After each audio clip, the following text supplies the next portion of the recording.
लोग आज chapter 2 basic mathematics का चैप्टर 2 पढ़ेंगे, जिसका नाम है गुणनखंड। इंग्लिश में इसे बोलते हैं फैक्टर। निम्नलिखित का गुणनखंड ज्ञात करें। ये चैप्टर 2 है। अगर चैप्टर 1 किसी ने नहीं देखा है तो वो देख ले, वो बहुत ज़्यादा हेल्पफुल होगा आपको बेसिक मैथमेटिक्स स्ट्रॉन्ग करने के लिए, है ना। जो भी मैथमेटिक्स में आप सीखना चाहते हैं तो बेसिक अच्छा होगा तो मैथमेटिक्स अच्छा होगा।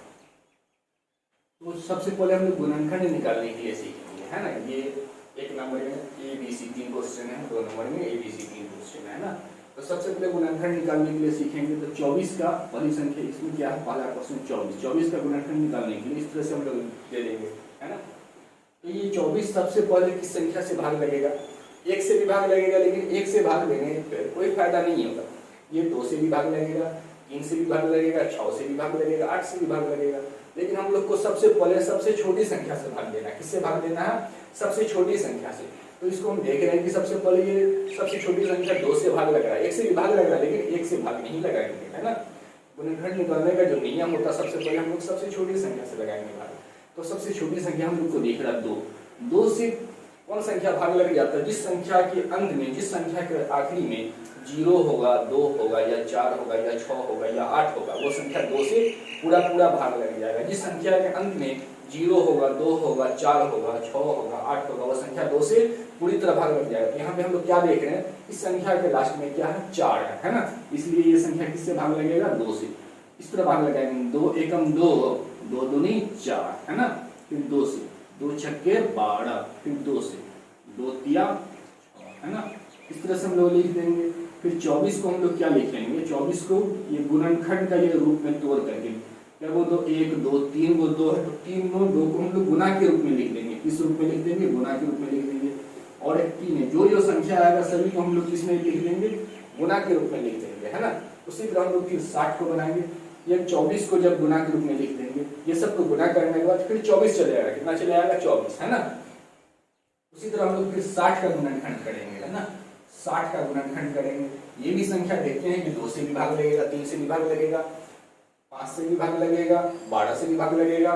लेकिन हम लोग को क्या करना, सबसे पहले 2 से भाग लगाना। 2 से भाग नहीं लगेगा तो 3 से भाग लगेगा। 2 से कौन संख्या भाग लगता है, जिस संख्या के अंत में 0 होगा, या 2 होगा, या 4 होगा, या 6 होगा, या 8 होगा, वो संख्या किससे भाग लगेगा, वो संख्या 2 से भाग लगेगा, है ना। 2 से भाग लगाएंगे। सबसे पहले 2 तिया 6, एक 0 आ गया। फिर 2 से, 2 एकम 2, 2 एकम 2, 3 में से 2 घटा देंगे 1, 10 बन जाएगा, 2 पंचे 10, है ना। फिर 3 से भाग लगेगा। 3 से भाग लगने के लिए क्या कंडीशन है, जब वो संख्या को जोड़ देते हैं, जोड़ने के बाद अगर वो संख्या 3 से भाग लगेगा, वो संख्या किससे भाग लगेगा, 3 से भाग लगेगा। जिस तरह की 15, हम तो इसे जानते हैं कि 15 3 से भाग लगता है, लेकिन हम लोग जोड़ कर देखेंगे जब बड़ा संख्या आएगा, है ना। 1 और 5 कितना होता है, 6। 6 किससे भाग लगता है, 3 से। इसलिए 15 भी किससे भाग लगेगा, 3 से, है ना। तो 3 5 15। अब हम लोग 60 को गुणनखंड के रूप में लिखेंगे, फैक्टर के रूप में लिखेंगे। डबल 2 गुना के रूप में, 2 को 2 है, और एक 3 है, और एक 5 है। इस तरह से लिख देंगे। ये हो गया गुणनखंड हो गया। ये क्या हो गया, ये गुणनखंड हो गया, है ना। इसी तरह ये भी गुणनखंड हो गया। उसी तरह हम लोग 72 का गुणनखंड निकालेंगे। 72 का गुणनखंड निकालेंगे। ये संख्या किससे भाग लगेगा, ये संख्या जो है 2 से भाग लगेगा, क्योंकि आखिरी में क्या है, 2 है ना।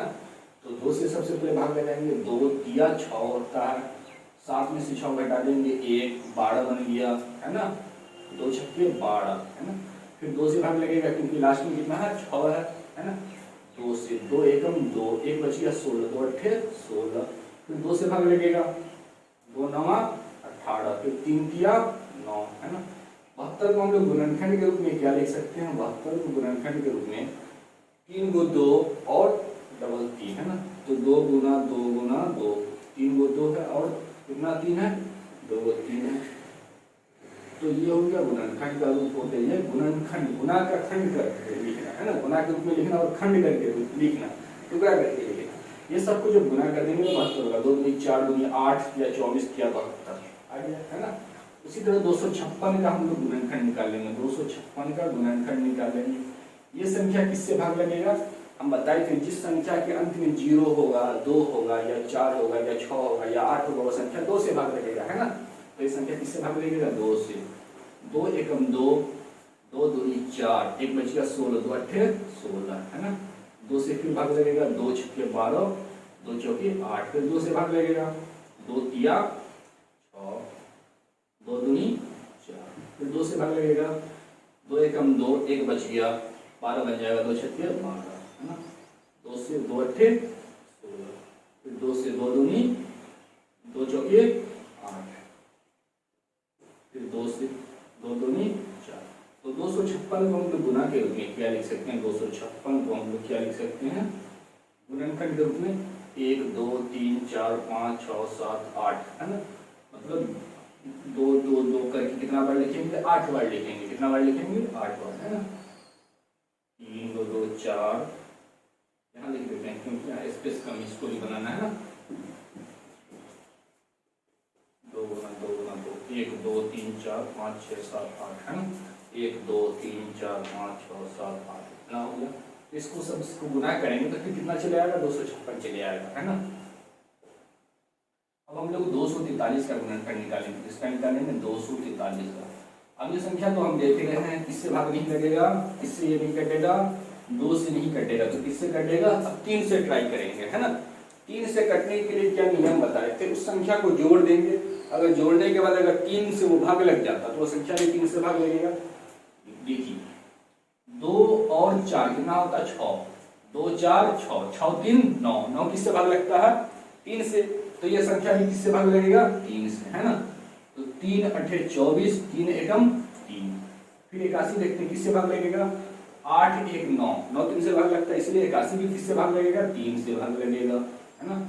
तो 3 दूनी 6, 2 बच गया 21, 3 सत्ते 21, फिर 3 से भाग लगेगा, 3 9 27, फिर 3 से भाग लगेगा, 3 किया 9 है ना।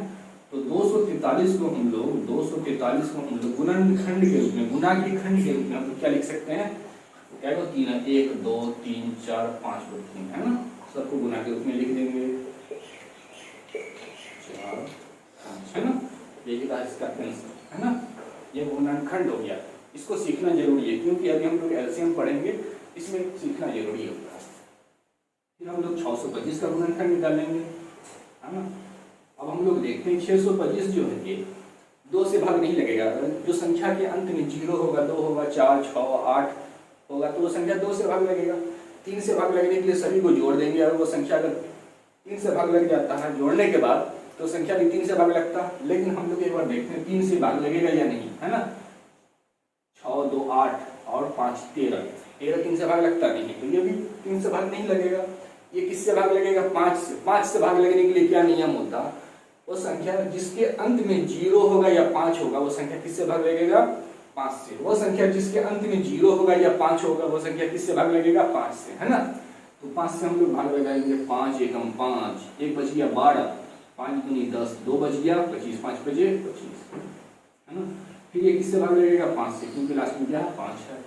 5 दूनी 10, 2 बच गया 25, 5 बजे 25, फिर 5 से भाग लगाएंगे, 5 बचे 25 है ना। तो हम लोग 625 को गुणनखंड के रूप में क्या लिख सकते हैं, 625 को गुणनखंड के रूप में क्या लिख सकते हैं, 1 2 3 4, 4 5 लिख सकते हैं, 1 2 3 4 इसका आंसर हो जाएगा। इस तरह से हम लोग गुणनखंड निकालते किसी भी संख्या का है ना।